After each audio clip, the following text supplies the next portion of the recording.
Greetings and welcome back to the Small Triumph Sports Library and Archives channel. I'm labeling this video Episode 15 and Errata 2, and I'm doing that because this particular video is going to include a lot of new material, but my main motivation in creating this video is to clean up some fuzziness, some carelessness, some errors from back in Episode 8. I do realize that the regular episode and errata approach is a bit cumbersome. However, it's my channel. It's what seems like the best approach to me at the moment, and so I am going with it. So this is the long-promised fuse box episode.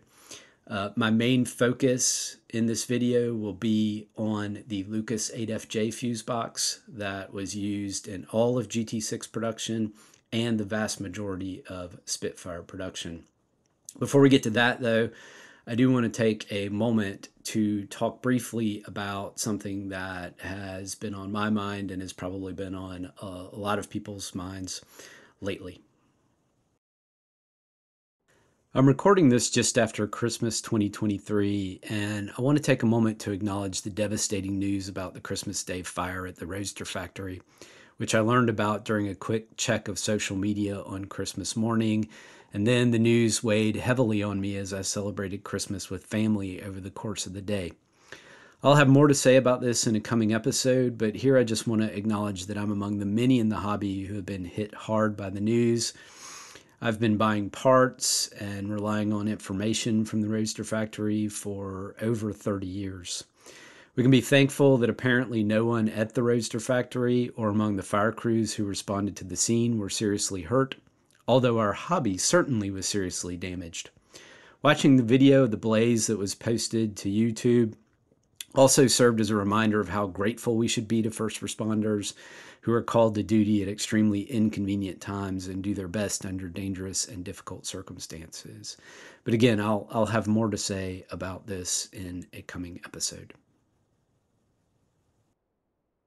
That weighty matter touched on, let's talk about fuse boxes on the other side.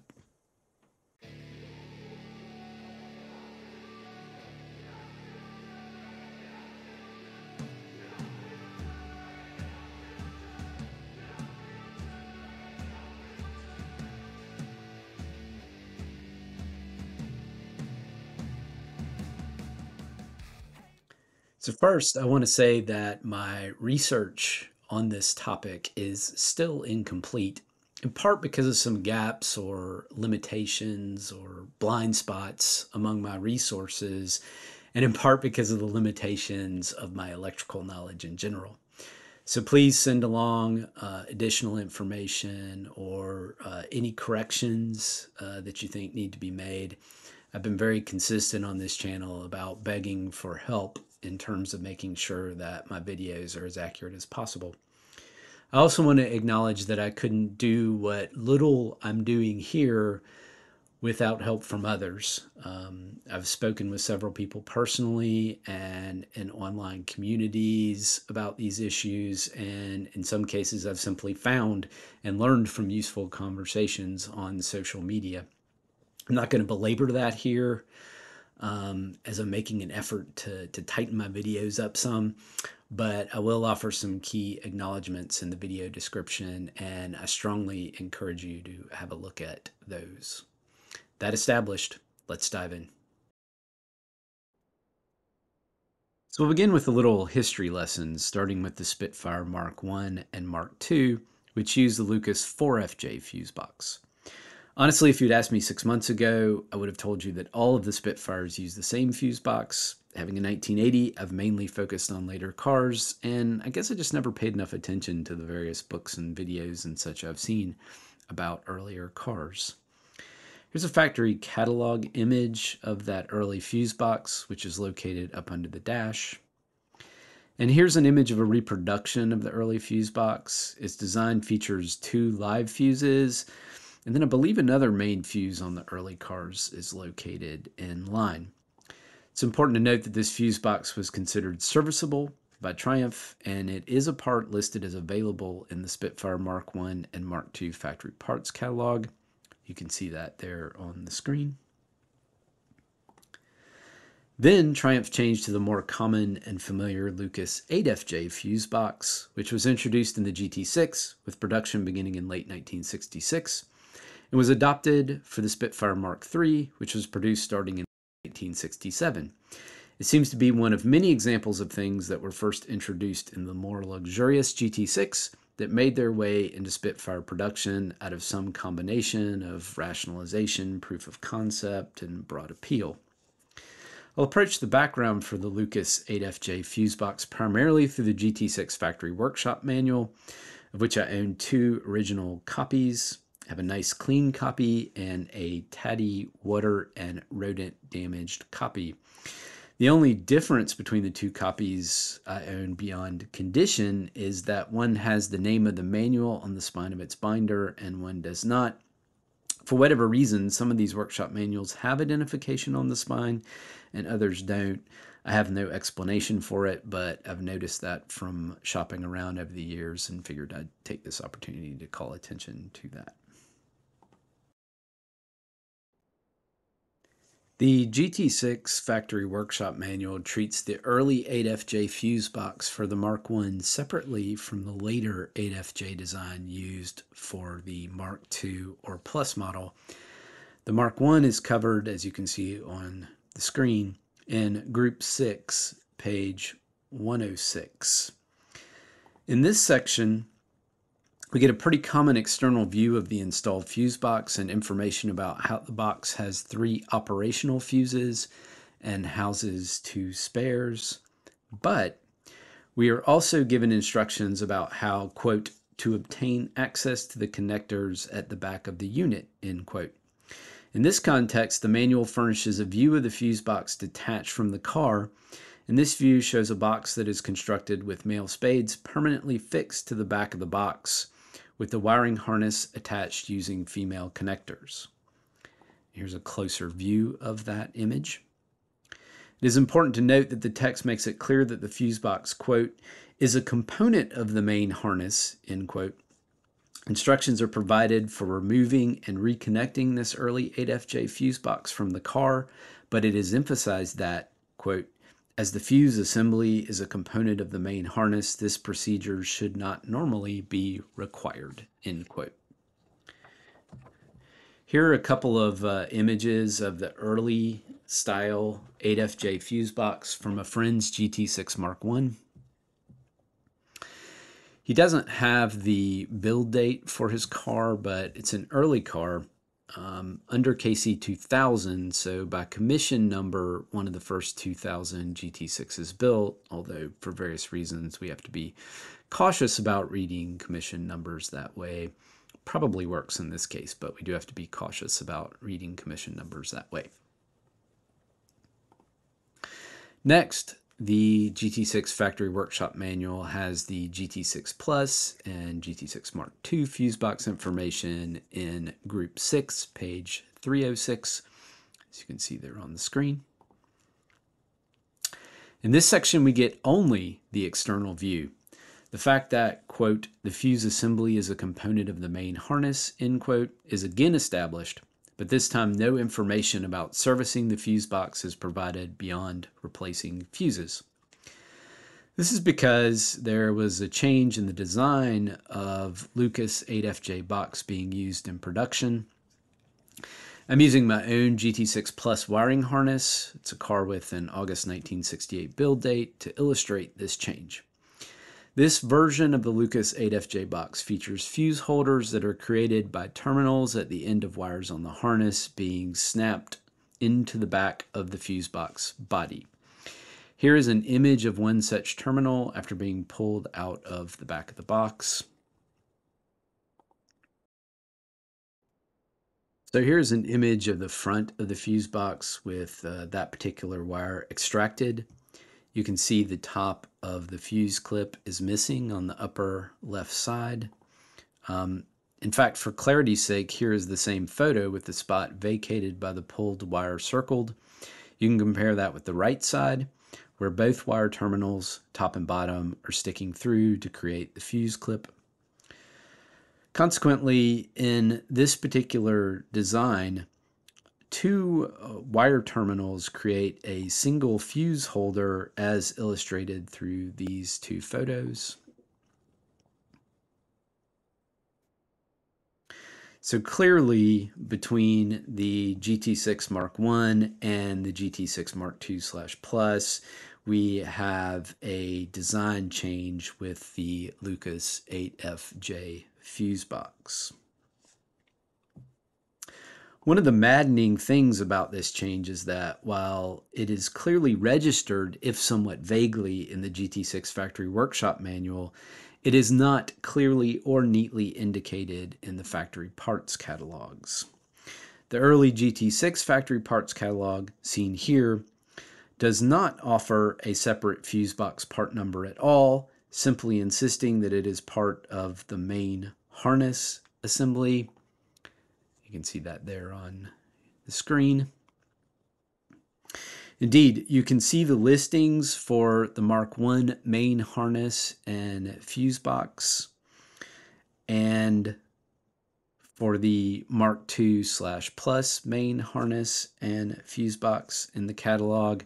Of course, all of these part numbers are different, but there is nothing in the catalog that would indicate the 8FJ design change between the GT6 Mk1 and Mk2/Plus. So I decided to trace this fuse box issue out to the Spitfire catalogs. Here's the Spitfire Mk3 factory parts catalog. This is, of course, when the Lucas 8FJ fuse box was introduced to the Spitfire, and this catalog does not show or list the fuse box as a separate available item. So it's like the GT6 factory parts catalog in this regard. That seems to have been what Triumph did in the transition to the Lucas 8FJ fuse box. Triumph ceased to really list the fuse box as a separate and available item, certainly in this period. What about with some of the later cars? Well, here we have the 1973 Spitfire Mk4/1500 catalog. In this case, a part number seems to be given here for the fuse box assembly, but when you go to the full list of available parts later in the catalog, you will not find this part number at all. And you do have that indication through the triangle symbol that the fuse box is part of the main harness assembly there. The same is true of the final Spitfire factory parts catalog from February 1981. The unusual part number of NSS is shown here for the fuse box assembly, but again, this part cannot be found in the subsequent parts list. But Lucas issued annual specifications and service parts catalogs for Triumph models. Back in the fall, I purchased a collection of these that included catalogs and supplemental materials from the 1950s through 1973. I went through the 1966 through 1973 catalogs and materials and made a chart of the information and images Lucas provided for the 8FJ fuse box for Spitfires and GT6s. Here are a couple of images of that chart. I'll spare you all the tedious details in the chart and go straight to the upshot. From its introduction for Spitfires and GT6s, Lucas presented the 37520A part number for the fuse box for both cars. In the 1969 catalog, a change comes in the form of a secondary part number, 549-39240, supplied in brackets, and the reader is instructed to use the bracketed part number in ordering. It would make sense for the bracketed part number to be related to the change in 8FJ design used, but that is not completely clear. Another detail from the catalogs is that the image of the 8FJ fuse box changes, but on a slightly different timeline from that of the enhanced part number. The image of the 8FJ debuts in the 1967 Lucas Triumph catalog, and that image shows the male connectors through the hole in the body of the fuse box.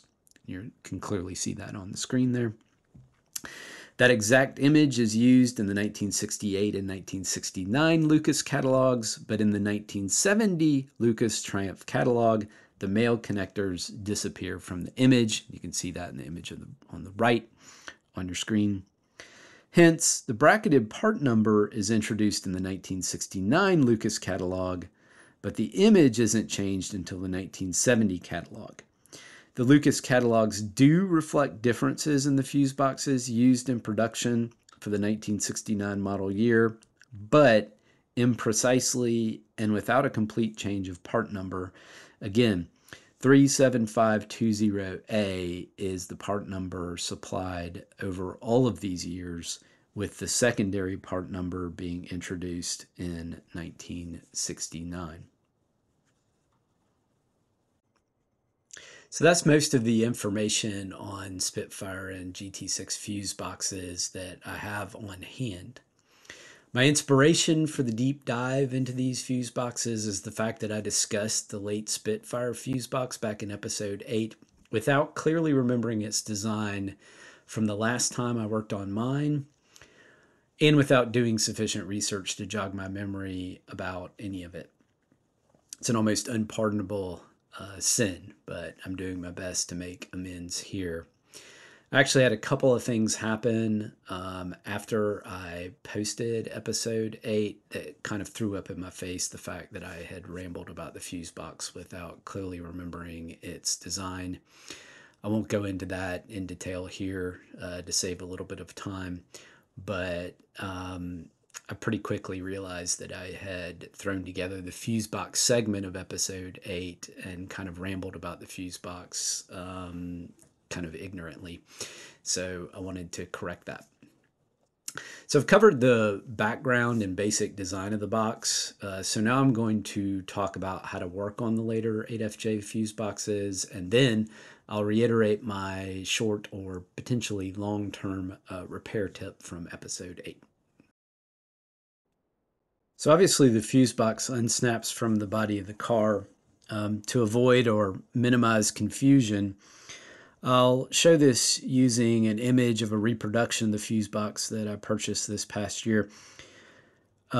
This is the back or cabin side of the box that you are looking at. And do note that this reproduction box came with the wire terminals snapped into the box. So you're simply looking at the back of the gold terminals in the fuse area. On your car, you're going to see the wires going into the back of the box there, but we only have terminals in this image. So the tabs that snap into the sheet metal on the body of the car are circled in yellow in this image, and then marked in red are the locating tabs on the sides. Unfortunately, what with the limited room under the dash and with part of the harness running through the body of the fuse box, and then you've got the wires attached to form the fuse holders, it can take a good bit of work and still be challenging to get the box detached from the car and get enough slack to work on it easily. It's all part of the fun, I guess. It is far and away easiest to work on the box on a harness that has been pulled from the car, which is why most of my photos here are of my GT6 box, since that wiring harness was long ago removed from my car and is easily accessed. So I've established the basics about the most common version of the 8FJ fuse box already, how wire terminals stick through the body of the fuse box to form the top and bottom of the fuse clips. So now let's talk about how to get those wire terminals out of the box. Each terminal has a retainer clip on it that locks it into the fuse box. It's circled in red here. And by the way, please forgive me if my terminology isn't always correct. As I mentioned previously, I'm not an electrical expert, so I'm doing the best I can. Here's a clear image of the hole into which the terminal snaps or crimps, or whatever word is best. And to remove the terminal from the fuse box, your goal is to go in along the top of the terminal as shown here, and get a tool in to depress that retainer clip so that you can withdraw the terminal and the wire from the back of the box. How do you do that? Well, you need to insert a tool into the front of the box as shown. This is actually an electrical pin tool that is like a very narrow and thin screwdriver. Some people fabricate little tools that will serve the same purpose. Ideally, you would have something of the exact width and thickness you need, but anything close will do with a little finesse and fiddling. Be sure to insert your tool into the area highlighted in red here. You want to go straight in. I want to emphasize that. You want to go straight in. I'm at an angle here just for the purposes of illustrating where to go. And for clarity's sake, I will emphasize that when facing the outside of the fuse box and looking at a single fuse clip, you are going to go in on top of the top terminal and underneath the bottom terminal as shown in blue on this illustration. You can see the clear cutouts in the body of the box that provide tool access to the retainer clip. This slide actually shows the correct approach to getting at the retainer clip. In most cases, depending on how perfect your tool is for the job, you need to very gently twist and kind of feel for the retainer clip. When successful, in my limited experience, there is sort of the subtlest of pops, and then the wire can be gently pulled out of the back of the box. This process can be quite fiddly, so be patient with it. In fact, my initial attempts all failed, and I had to go talk with my father about it, who managed to extract the wire pretty quickly.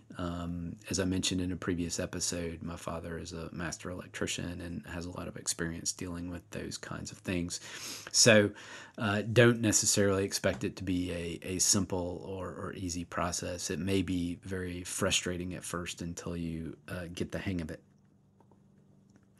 Now, if you're trying to repair a loose fuse clip, one option is to bend the wire terminal to improve things. That can certainly help matters considerably.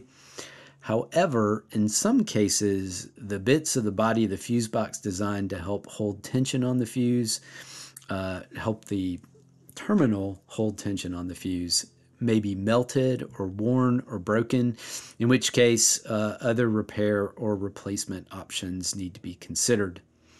Regardless, I stand by my general recommendation back in episode 8 for a short or longer term fix for a clip in the fuse box that has become loose. You can use a fuse clip similar to the one seen here. Actually, this is the one that I used in my previous video. This is the image that I used in my previous video. But I think in actually repairing my own fuse box, I may have used a different, smaller one, such as the one shown here. Is a long time ago. I may even have modified a fuse clip of one style or another to make it work. I honestly can't remember. Just to illustrate the repair I'm talking about here, I'll use this somewhat beat up old thermos, seen a few too many motorcycle trips. But so let's assume that this is the fuse clip in the fuse box. And this is the fuse. And what you're doing is you're taking a clip from, electrical supplies, and you're taking it and inserting it over the top of the fuse box clip to help the fuse box clip hold tension on the fuse. And this will work. It has worked long term for me. Again, your results may vary, but it is a solution that has worked long term for me. So the beauty of this fuse clip fix is that it is simple. So if you're out on the road and you carry fuse clips like the ones I've shown from electrical supplies, and you carry these with you and you're out on the road and one of your fuse clips gives up the ghost and you have circuits dropping out intermittently, you can make a very quick and effective fix of that problem. But also, just as a repair for a fuse box that is serviceable, but where you're having problems with the fuse clips loosening, it offers a very simple solution that is not labor intensive. I may have sort of exaggerated how much work is involved in replacing the fuse box back in episode 8. The part of the harness that snakes through the body of the fuse box really just goes to some items on the shelf there, the bulkhead.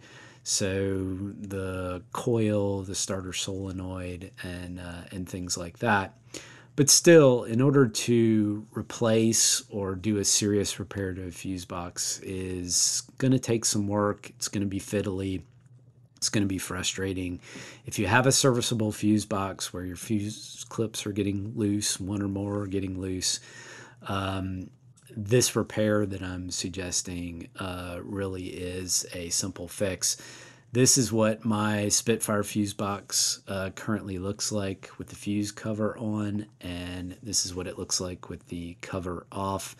Back in episode 8, I showed a video of this repair, so you can go back and look at that if you would like to.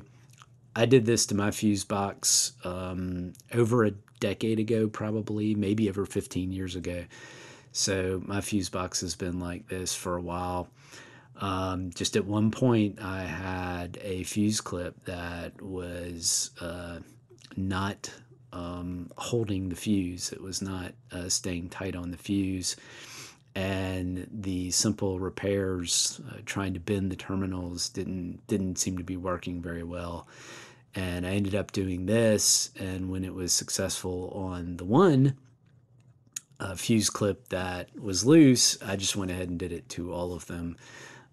Just to make sure that tension was held on all the fuses, and this has worked for me for a long time.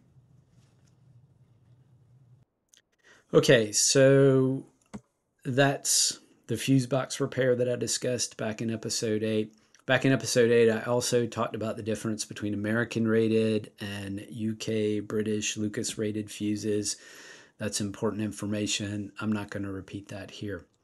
Before I close this video, though, I do want to talk about one more fuse box related issue that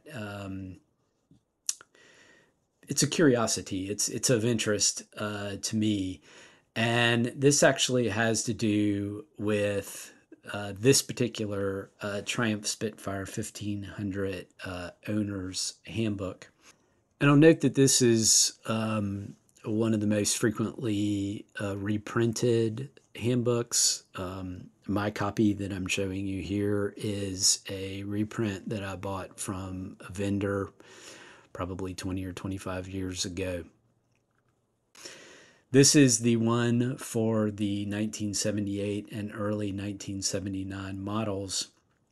And it includes fuse box information that's different from the information that I have seen in really any other Spitfire or GT6 workshop manual or owner's manual or maintenance handbook. So this particular owner's handbook talks about the circuits in the fuse box, and you can see there that it says the top fuse in the fuse box, and this is of course the Lucas 8FJ fuse box. The top fuse should be 35 amp. The middle fuse here, it says, should be 10 amp, and then the bottom fuse should be 35 amp. Every other book that I've seen, factory or almost otherwise, have emphasized that the fuses in the fuse box should all be 35 amp. And I have to feel like this is an error, but it's an important error because this discussion of the fuse box is actually the one that's reproduced in the Bentley manual. So the Bentley manual has an owner's handbook section in it. And the Bentley manual emphasizes that It is a compilation of drivers' handbooks and maintenance handbooks for model years 1975 through 1980 that they are presenting in the owner's handbook section. But this exact information is reproduced in the Bentley manual. Now, people far smarter than I am with electrical issues say that that middle circuit, doesn't really require any more than a 10 amp fuse. And that may very well be true. If a 10 amp fuse works there, that's fine. But I still think this is an error, because if you look at the February 1981 issued Triumph Spitfire 1500 factory parts catalog, which covers the cars from 1975 through 1980, you will see that the only fuse listed for the fuse box is GFS 435, which, when you look at the parts list, is a 35 amp fuse. And interestingly, if you just look at that particular section of the catalog, they don't even list a 10 amp fuse at all. It's a 15 amp fuse, a 20 amp fuse, and a 35 amp fuse. So my understanding has always been that all three of the fuses in the Lucas 8FJ fuse box should be a 35 amp fuse. And again, that is UK British Lucas rated 35 amp fuse. But I did want to point out that we do have at least one factory publication that suggests 10 amps for the middle fuse. And again, in my opinion, that is an error, but it may be a functional error based on what I've heard from folks. It's time for me to wrap up my video on this little guy, although this little guy has proved far more interesting than I anticipated when I first launched into my research. Hopefully I don't have to come right back soon and correct things that I screwed up in this video. Hopefully I've provided some useful information, food for thought, or what have you along the way. Thank you for watching. I do hope to be back within a week or two. I hope to have a couple of shorter videos posted by mid-January before school gets going, in a way that it's going to start eating up most of my time.